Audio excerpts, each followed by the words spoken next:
Thank you for listening to the Dog Trainers Podcast, a podcast created by dog trainers for dog trainers or anyone who's ever fallen in love with man's best friend. Well, let's talk a little bit about this. I want to hear you talk about, I thought it was interesting too, how calculated of an approach, and calculated doesn't mean it's not authentic and who you are, but you're just aware of the process and you're using the tools that you have at your disposal, right? The understandings you have of psychology with people and dogs. Absolutely. With that being said, I want to hear about when you're working with a dog and then someone's got their, their 2 cents and you talk back about it, or even in general, somebody looks up your stuff and it's like, people get annoyed. I think people are just not used to tough love, and people conflate, I think, passion with like, oh, this guy's a dick, or he's angry, or he's something that's negative, right? Like energy automatically becomes a negative when it's too much for them in the moment anyway. And I think kind of the cool thing about the internet is they look at it and it's too much, and they turn it off and they're like, oh my God, fuck that guy. But then maybe later, if it's in their head, they'll watch it. And because it's been in their head, they've kind of prepped themselves for it. And now it's like the appropriate amount. It's like when your phone goes off in 2:30 in the morning, it's way too loud. They always remember me. Right. They always. Well, I think that they desensitize themselves. It's like, for me, it's like if I get up early and I look at my phone, it's like the brightest thing in the world. But if I look at it in the center of the day, it's like not bright enough. And it's just everything around it has made it conducive to like, oh, I'm ready for you. I'm expecting this now. So I think it hits them hard. They look back later and then they're like, oh, this, I get it in my own way. But I find it fascinating because, again, dog training aside, like, Brent was talking about Gary Vee and stuff like that. There is a legitimate purpose behind people who drive that hard kind of message. Like a guy that I like is David Goggins. Sure. And I do think that you're correct. For every person who's willing to play kind of like the middle ground, which I guess I put myself in that group too. I just kind of keep it like, if this is how I feel about it, it's how I feel about it. If you ever get attacked, though, I'm coming to get your back. Oh no, I appreciate it and everything, but I'll tell you what, I really don't like. I'm not really one to fold either, and that's why we were excited to have you on, man. It's like there's no fucking way more people aren't talking to you, and if it's for like a reason regarding their business, it's like, all right, fine. But the whole point of the Dog Trainers podcast is like, no, if you're out there, if you're fighting, I really don't care what your response is like. I really don't care if people hate you. I really don't care. You guys can hate us. It's all good. But with that being said, what you can't say is that we don't open the conversation. Correct. Mm-hmm. We don't give the people space to say what they're saying. And like you were talking about, this is just meant to be a place to learn. Sometimes lessons are not that fun to learn. Right. But that doesn't mean they're not valuable. So I just wanted to hear you riff a little more about what exactly was that thought process of like, you know what, I'm going to approach it this way. So what sparked it initially was so people would look at me and be like, why do you go after these people? They didn't mention your name specifically. Okay, they might not have mentioned my name specifically, but they said remote and prong collar usage automatically qualifies as a prerequisite for me being an abuser. Mm-hmm. So there's two. I just told this story on my TikTok live and I broke out in tears. But I'll tell you why I am the way I am. First and foremost. So like in Austin, Texas, a rescue that I worked with pulled a little pity bitch, and she had she passed temperament, everything. I went and evaluated her. The foster kept her behind a baby gate because she was afraid that the dog would go after other dogs. She fostered a pit bull and was afraid of a pit bull bully mix, Amstaff mix, whatever the fuck you want to call it, because somebody listening is good. Pit bull is not a breed. It is a breed. It's the American Pit Bull Terrier. And right. It's in the AKC. Wait, what? People say that? People say I've heard that before. Yeah. Oh my God. I've never. Okay. I've heard that before. But it exists. I'm sure it exists. No, it's an official registered breed with the AKC. It exists. It exists. I know. No. I'm saying people say that it's not a breed. No, people say that it is not. That is an argument that I've heard before too. Like that's out there. That's true. I mean, people all say the earth is flat. But let's move on. That's true. So like, I'm not sure if you saw my TikTok video on flat Earth science comparing it to. No, I didn't. So I ended that video with, pure positive dog training will work on the flat Earth. I'll see you on the flat Earth. Right. Like I'll post it on Instagram later for you guys. So that's awesome. Okay. That's awesome. So a rescue that I still work with, but I can't mention their names because I'm their dirty little secret because they want to keep the pure positive fucking shit going. Like, really get to help dogs. Yeah. Y'all feel me. And Yeah. so You're that guy. You're that guy. I'm that guy. More than you know, I think. Yeah. I'm Continue. I'm that guy. And I'm also that guy for other dog trainers. You know, Yep. I'm that guy, like the dirty little secret. And so basically, they pulled a little pity bitch who was just fucking amazing. Had her around my dogs, everything was good, like no big deal. Like she was great. Kept her behind a baby gate in the kitchen, had the other dogs free roam on the other side of the baby gate. What do we know about that? Barrier frustration is going to fucking happen there. One day that she busted through the baby gate, and what happens? Goes into drive. Good night. Good night. She went and just tore dogs apart. And I went over. We worked with her. We got her to be okay with the other dogs through a place command protocol. All those things taught her not heavy punishment. I recommended that we build a coexistent environment, like between the dogs that they're created next to one another. Right. All those really quintessential foundational things for pack reintegration that a lot of people don't. A lot of trainers don't even fucking know about it. Yeah. Trainers out there, if you want to reintegrate a pack, it's a long-term process. You need forward walking, structured walks, place command, no free roam, sleep in the crate next to each other, eat next to each other, do all that stuff. That's the one. I think cohabitation is a huge one before you integrate the dogs together. That's something we're working with. You don't get engaged to someone unless you can coexist with them. Right. Like, well, and floodlighting is a real thing. Yes. So the dogs, they come off too strong for whatever reason. Especially a little bully. You know what I mean? Like they're tenacious as hell, and I love them. Right. So what ended up happening is that I went back over there. I got her to be great, right? Like we got the protocol. 2 weeks good. I said 6 months of this protocol minimum. 6 months because she was unsure. Like the handler, the foster was unsure. 6 months. She didn't follow through on the protocol. Put the dog back behind a baby gate, which was a terrible idea. The dog burst through the baby gate at night again, and the same shit happened. Didn't kill any other dogs, just blood everywhere from her also. Right. And she ended up calling the rescue that same night and said, "Get this fucking dog out of here." That rescue tried to call me. I was asleep. It was in the middle of the night. And they ended up getting a hold of a boarding facility owner who owns a boarding facility and pure positive dog training, a dog training company. So they pulled her, threw her to the facility, and the next day I heard the voicemail and I was like, "Where is she? Let me get this dog." Like, because I had bonded with her. This was a good dog, man. And I just gave away the spoiler alert, so it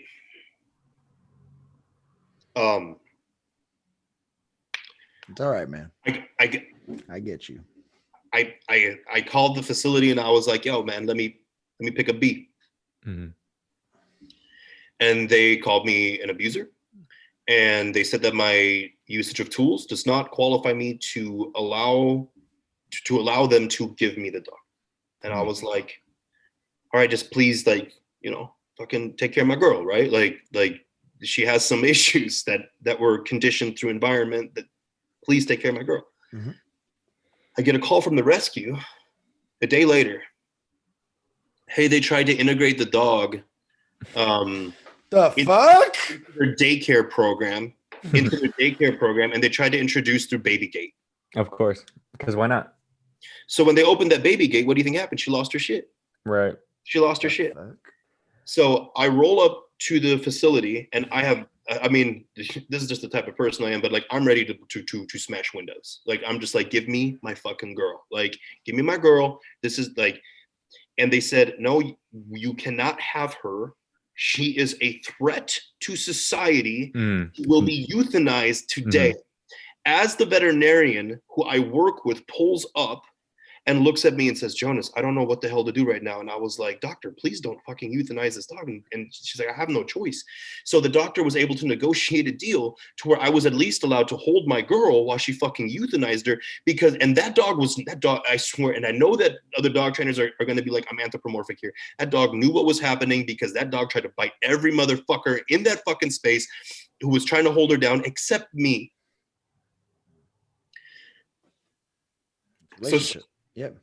So she trusted me enough to fucking hold her while they stuck the fucking needle in her. What was I supposed to do? They wouldn't give her to me, right? Yeah. So people want to know why the fuck I am the way I am and why I go after these motherfuckers. Because until you've held a dog in your fucking arms that you knew should not have died, you don't fucking know. And that's my message to you dickheads on the other side. I don't care how you fucking train, but don't sentence a dog to fucking death just because you choose death before discomfort. Yep. That's why I am the way I am. Yep. And when people hear that story, they normally go, ooh, shit. Yep. But my dedication to my dogs that I work with, I'm shaking. Like, you're good, man. Like, dude. I get you. That shit. That's why I am the way I am. You want an origin story? You want the origin of the villain story? There you go. Mm-hmm. Mm-hmm. There you go.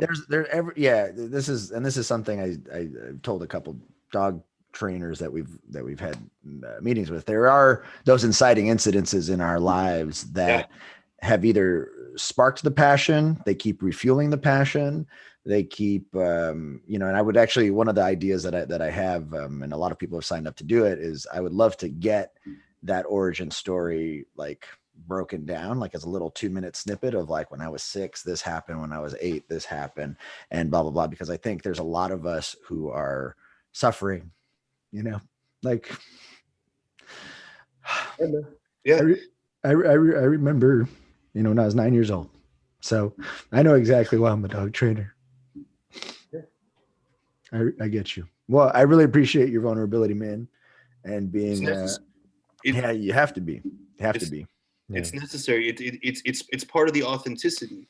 There's the hard ass side, but there's also I have a huge heart, like, and that shit's been taken advantage of my whole fucking life. Mm-hmm. But it's also gotten me to where I am. So y'all, if people want to know the truth, that's the fucking truth.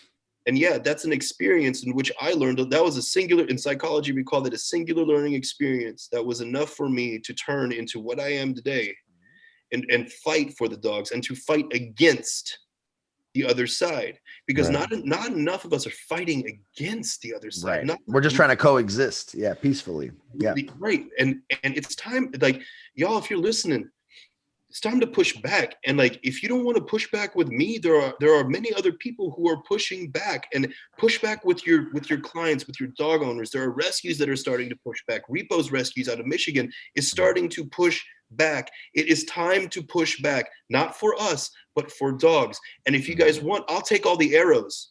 You guys will come out unscathed. I'll sink my business. Yeah, and I don't think you have listen, man. Listen, man. Like we told you before, and like we've told everybody else before. Our podcast is our podcast. Yes. We don't really care.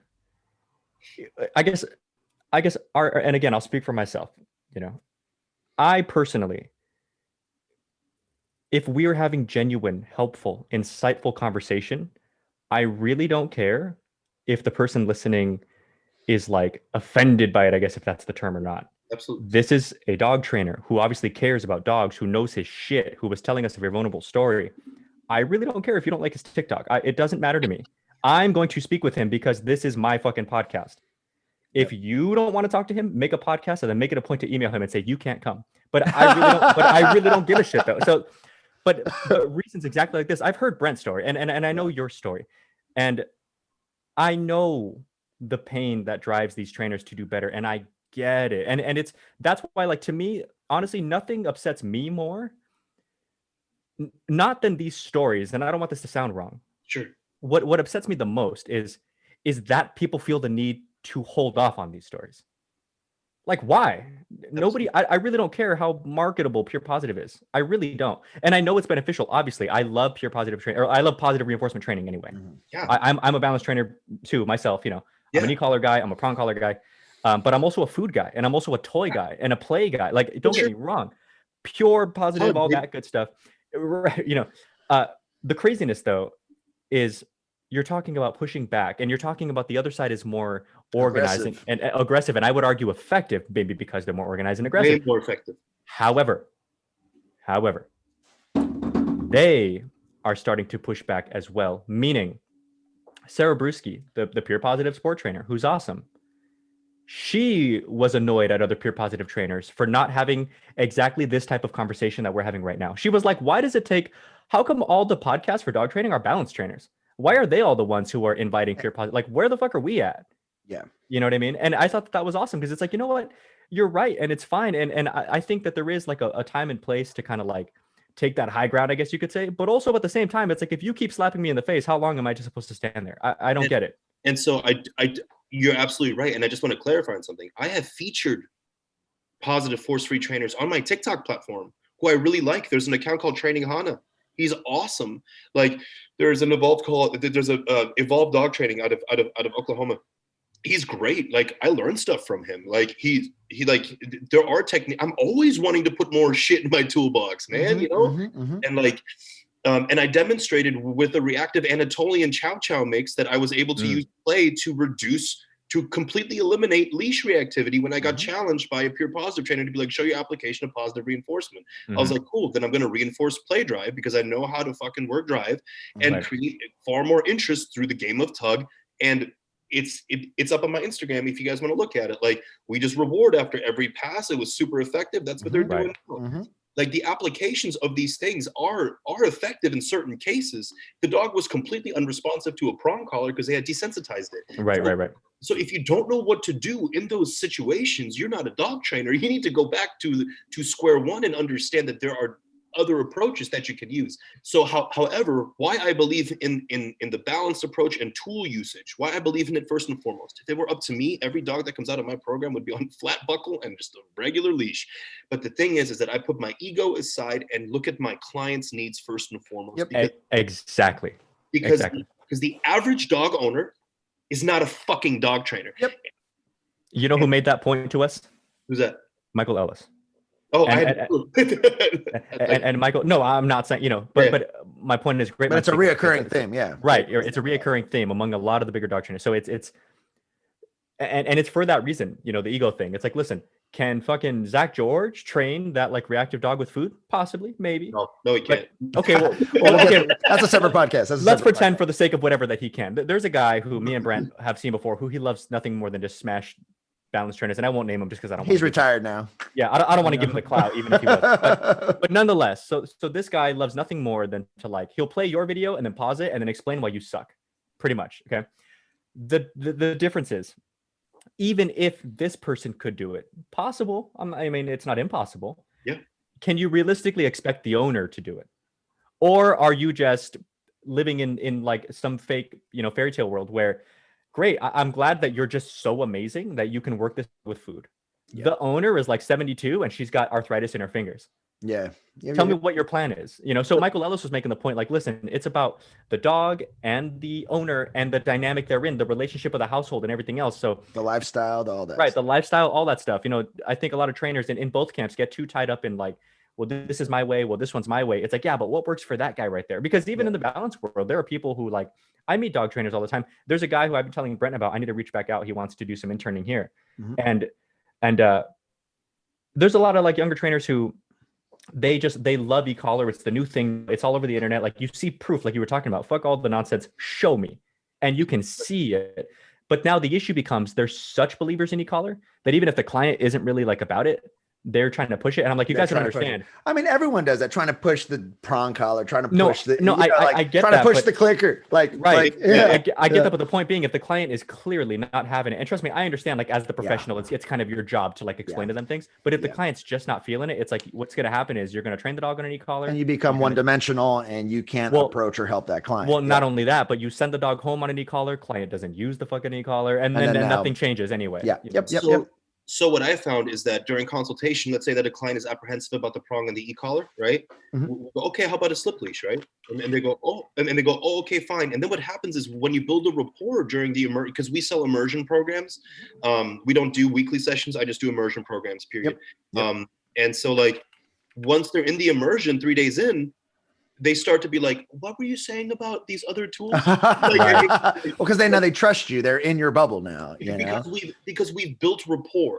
So So the last seminar I taught was in Phoenix, and so like it sold out. It was awesome, and it was all for dog trainers. And what I did was I had them put why they're a dog trainer on a piece of paper, right? And anonymously, and I just read them off and the ones that I liked, the ones that were heartfelt, I was like, this is awesome. And then there were some that were like, I like to see the relationship between client and the dog. same bullshit. Yeah. And I was like, get your pitch the fuck out of here. Do you know whose seminar you're attending? The most Yeah. Like, and no disrespect to people. Just that's a very cookie cutter. Like, I like relationships. Well, what part of it do you like? It's a diplomatic answer. Yeah. I get where they're coming from. It's safe. It's, it's a very safe answer. But what I did was I tried to push them out of being safe, right? Of course. And with that, it because we were building rapport, I got to open up my story of vulnerability. I told the story of the pity bitch, and they saw me cry because I cry every time because that shit hurts, right? It still hurts, yeah. So what have we done? We've built rapport, and then afterwards, we trained dogs, and because we had built the rapport, they were very open to me critiquing and correcting their body language. And then the wrap up of the seminar was this. What's the most important part about being able to be punished? Rapport and feeling safe. And so because I had put them through a psychological quick immersion program. Now they understand the dog. And they were like, oh my God, the relationship. I was like, yes, do not go to prong right away. Don't do that shit. Build a healthy relationship. Build a good relationship. Do all dogs out of my program go home on tools? Most of the time, yes, they do. That's for maintenance though. Yes. Why? Because my clients need them. Right. It's like training wheels. It's like you're a kid. You're learning how to ride this bike for the first time. But every Saturday, and this is something that I encourage all of you trainers out there to do, is give your clients the olive branch of who've spent $2,000 to $3,000 with you, and give a free maintenance class on Saturdays. That's what I do. Yep. That's what I do. I have an alumni course that I teach. Yep. And the whole goal of the alumni course is all these dogs have done board and train. The end of this class, all your dogs will be verbal recognition out in the real world. And that's exactly it. And so my alumni class basically would be, we want to wean your dog off of these tools. Like this is the long-term, because I want all my dogs to get off tools eventually. If the client chooses to keep their dog on tools, that's up to them. I don't have an issue with that. I really don't. It's whatever they feel good with their dog's relationship, right? But my goal is to get the dogs off of tools, and that's why we do these free classes for people who bought into the program. So in Austin, we get 50, 60, 70 people sometimes in this huge park downtown. We make a huge spectacle, and what ends up happening is people start watching. And they're like, what is this? And I'm like, oh, dog training company, this, that, and the other. And then they go, are they all on choke change? And I say, no, they're prong collars. And they go, isn't that abusive? And then we're able to open more conversations. We're opening more conversations. You're touching on something that I wanted to bring up next, which was that's making a spectacle. But aside from... And a spectacle. But aside, that's going to be the quote that I put up for the I am a spectacle, Jonas Black. I like that. People are going to fucking hate that. No, I think that's sick. You should make a shirt out of that. I would wear that. Thank you for listening to the Dog Trainers Podcast, a podcast created by dog trainers, for dog trainers, or anyone who's ever fallen in love with man's best friend. We really hope you guys enjoyed this episode, and we hope to see you back for the next one. But in the meantime, please follow us on Instagram and Facebook at Dog Trainers Podcast. Go ahead and leave a comment. Ask us any questions that you want. We would love to connect with our dog trainer communities all around the world. Take care, guys. We'll see you next time.